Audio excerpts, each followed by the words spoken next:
All right, so what we kind of figured out is that you have something called patellofemoral pain syndrome. So what does that mean? Doctor word, blah, blah, very scary. Basically, when we pull the kneecap up with the quad, it's sensitive to you. That's all it is. So this happens with increased training volume like you've been doing. The good news is we're gonna get you back quickly with this. So the goal here is going to be, again, just chasing that function. We're going to try 4 weeks, a little bit more aggressive. I'd like to see it 3 times. We're going to see the following up. We're going to kind of decrease to 2 times a week or 1, depending on where the symptoms lead us and where the function is. So how we're going to treat this, we're going to work on activating the lateral rotators of the hip. So we're going to get that hip really nice and strong to stabilize. But that'll prevent kind of like the knee from jolting in when we step on it. We're going to work on just the strength of your quad tendon, so the tendon that wraps over and attaches the lower leg to the top of the leg. We need to make that really strong for you to run those 13 miles. And then we're also going to decrease the sensitivity by focusing on deep flexions and loading into deep flexion while we're not running. So again, those are all going to help. One, activating the lateral rotating the lateral hip is going to prevent kind of the flexion and torsion.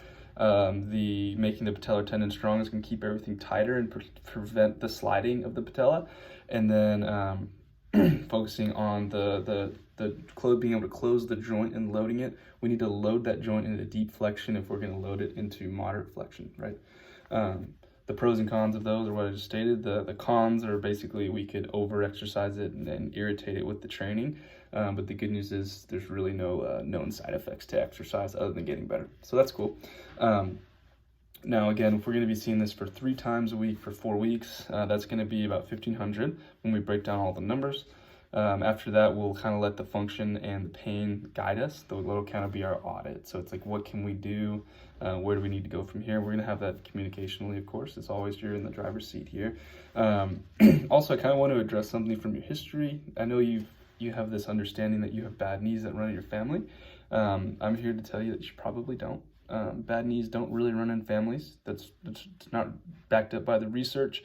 You are female, so your Q angle is a little bit wider, so your hips are wide, which means your knee's inside the hip, and that can affect the knee.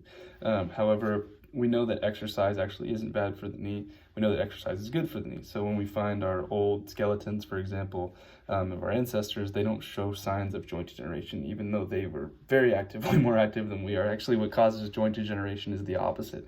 So we need to be training. We need to be loading these joints, and bones get stronger with load. So I want to challenge you on that, but I think all in all, I think we're going to get this taken care of really quickly.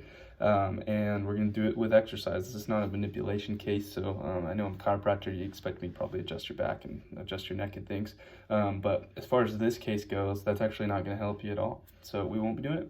We're going to focus on primarily exercise here. I'm really going to act more like a physical therapist with your case. If you do have any questions, let me know. I'm happy to answer them, because again, we're a team here, and without further ado, if you don't have any, let's go ahead and get started.